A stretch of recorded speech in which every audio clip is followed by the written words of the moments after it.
Most people think survival in freezing conditions is about strength, endurance, mental toughness. It's not. It's about physics, because cold doesn't kill you instantly. It drains you, slowly, silently. And when Daniel Reed realized he had 72 hours before hypothermia became irreversible, he didn't look for firewood.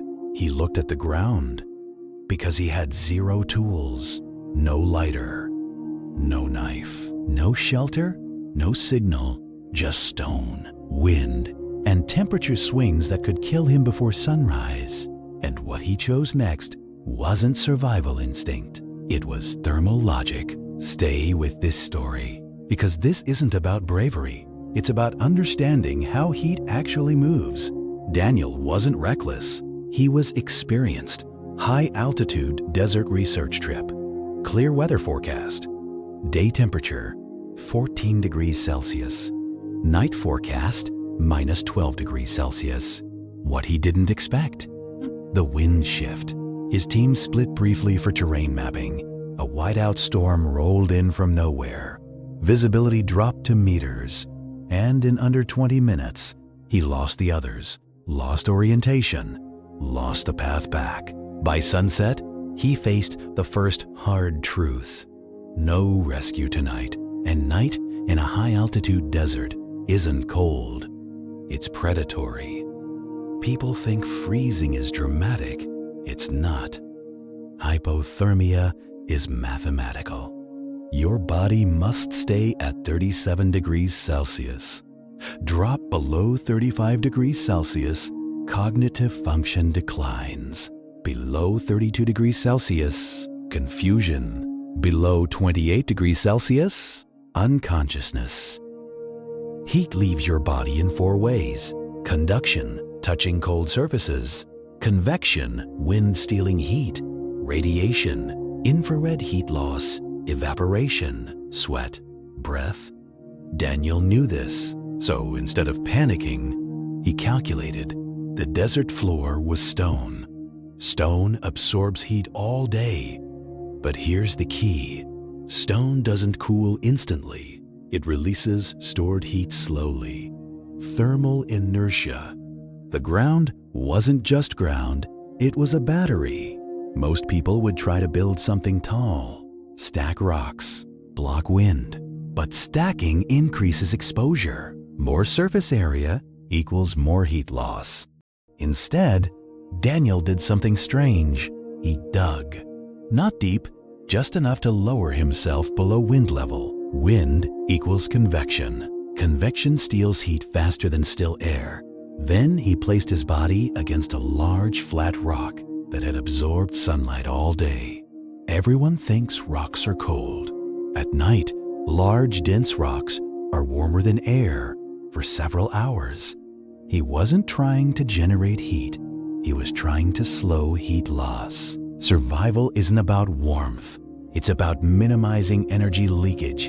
Temperature dropped, minus 3 degrees Celsius, minus 6 degrees Celsius, minus 9 degrees Celsius. Wind screamed over the surface, but inside the shallow depression, air was slower. Still, he curled to reduce surface area. Arms tucked, chin down, less radiation, less exposure. He controlled breathing to avoid sweat. Sweat equals evaporation. Evaporation equals accelerated cooling. He didn't sleep fully. He micro-rested because sleep lowers metabolic heat production. Cold makes you tired, and tired makes you stop generating heat.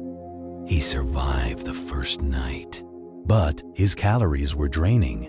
Morning doesn't mean safety. Morning means sunlight, and sunlight means opportunity. He repositioned near darker stones. Darker surfaces absorb more solar radiation. Black rock, pale sand. He lay on surfaces that would warm faster. Using his body as insulation trap, he reduced movement. Movement burns calories.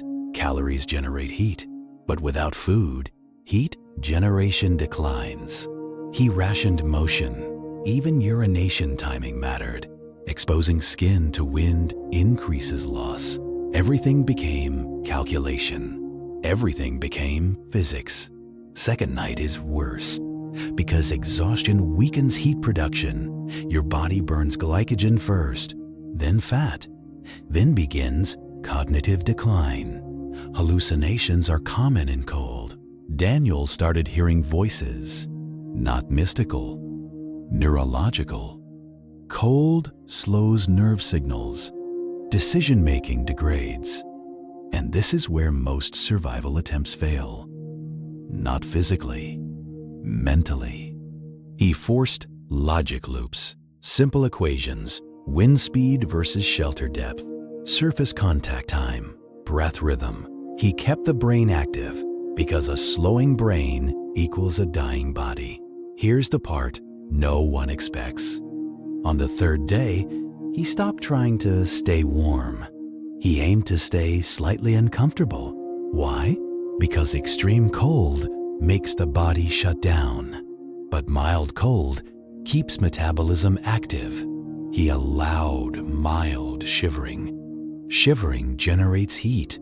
Stopping shivering is dangerous. It means the body is giving up. So he monitored his own tremors.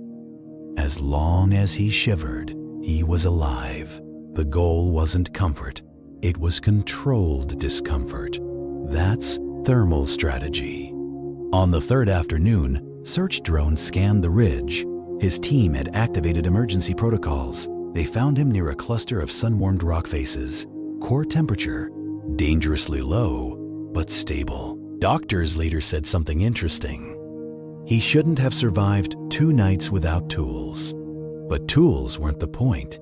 He didn't fight the cold. He studied it. He reduced heat loss instead of chasing warmth. And that difference changed everything. So what saved him? Physics. Not complicated physics. Just this. Heat always moves from warm to cold.